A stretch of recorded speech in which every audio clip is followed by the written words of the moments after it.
કોર્પોરેટરો ભેગા થાય છે પ્રજાના પ્રશ્નોનું સમાધાન માટે, પણ થાય છે ઊંધું. પ્રજાના પ્રશ્નોના સોલ્યુશનને બદલે કોર્પોરેટરો સામસામે આવી જાય છે. રાજકોટમાં જ્યારે સ્ટેન્ડિંગ કમિટીની બેઠક યોજાણી હતી ત્યારે પણ સત્તા પક્ષના જ સભ્યોએ પ્રશ્ન ઉઠાવ્યા અને ત્યારે પણ ઉગ્ર બોલાચાલી થઈ હતી. અને ફરી આવું જ કંઈક થયું છે વડોદરામાં પણ. વડોદરા કોર્પોરેશનની સામાન્ય સભામાં ભારે હોબાળો જોવા મળ્યો હતો. નમસ્કાર, આપની સાથે હું ભગવતી વિશાવડિયા. વડોદરા મહાનગરપાલિકાની સામાન્ય સભામાં ભારે હોબાળો જોવા મળ્યો. ભાજપના કોર્પોરેટર આશિષ જોશી અને મ્યુનિસિપલ કમિશનર દિલીપ રાણા વચ્ચે ઉગ્ર બોલાચાલી થઈ, જેમાં આશિષ જોશીએ મ્યુનિસિપલ કોર્પોરેશન સાથે તું મેં કરતા અપમાનજનક ભાષા વાપરી હતી. વિવાદની શરૂઆત યમુના મિલ પાસેના નાળાની સફાઈને લઈને થઈ હતી અને કોર્પોરેટર આશિષ જોશીએ આરોપ મૂક્યો છે કે છેલ્લા 2 મહિનાથી નાળાની સફાઈ થઈ નથી, જેનાથી લોકોને મુશ્કેલી ભોગવવાનો વારો આવ્યો છે. જ્યારે મ્યુનિસિપલ કમિશનર દિલીપ રાણાએ જવાબ આપ્યો કે ટેન્ડર પ્રક્રિયા ચાલી રહી છે અને તે પૂર્ણ થયા બાદ જ કામ થશે. આ જવાબથી નારાજ થઈને આશિષ જોશીએ મ્યુનિસિપલ કમિશનરને ઉગ્ર શબ્દોમાં ટકોર કરી અને લાત મારીને કાઢી મૂકવા જેવી ભાષા વાપરી હતી. આ ઘટનાથી સભામાં તણાવભર્યું વાતાવરણ પણ સર્જાયું હતું. મ્યુનિસિપલ કમિશનર દિલીપ રાણાએ જણાવ્યું છે કે કોર્પોરેટર વારંવાર ઉગ્રતાથી રજૂઆત કરે છે અને અપમાનજનક ભાષા વાપરે છે. કામ બધાનું થાય છે, પણ આ રીતે ઉદ્ધતાઈપૂર્વક વર્તવું યોગ્ય નથી. હું યોગ્ય ફોરમમાં રજૂઆત કરીશ તેવું કમિશનર દ્વારા કહેવા માંગ્યું છે. એ વિડીયો પર નજર કરીએ જ્યારે ઉગ્ર બોલાચાલી થઈ હતી.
મારો વિચાર સ્પષ્ટ છે. પ્રજા સર્વોપરી છે. પ્રજાના માટે બોલવાનું. કદાચ સાથી કાઉન્સિલરોને પક્ષની અંદરથી કોઈ એવી સૂચના હોય કે ધારાસભ્યની કે પ્રભારીની કે જે પણ કોઈ સૂચના હોય એ કાર્યાલયને આપવી, પણ હું કાર્યાલય પર વારે ઘડીએ અવારનવાર પાછલા વર્ષોમાં બી આવી ચૂક્યો છું. જો કામ ના થાય તો આ જ પદ્ધતિથી કામ કરવું પડે એવું મારું સ્પષ્ટ માનવું છે. એટલે માનનીય આશીષભાઈ જોશી જે છે એ કાઉન્સિલર શ્રી દ્વારા મહાનાળું જે છે ત્યાં પાણી ભરાયેલું છે એવી એમની રજૂઆત હતી.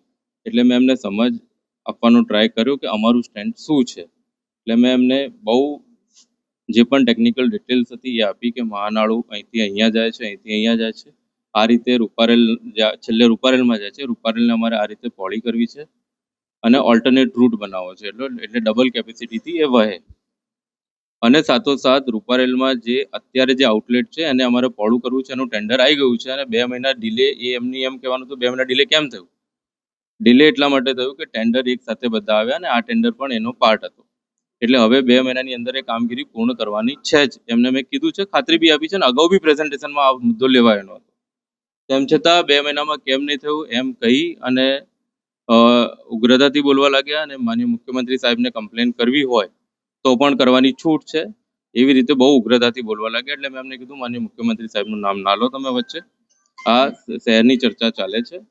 અને તેમ છતાં બહુ વધારે ઉગ્રતાથી બોલવા લાગ્યા અને તું તારી પર ઉતરી આવ્યા હતા. એટલે મારે પણ એમને ઉગ્રતાથી બોલવું પડ્યું.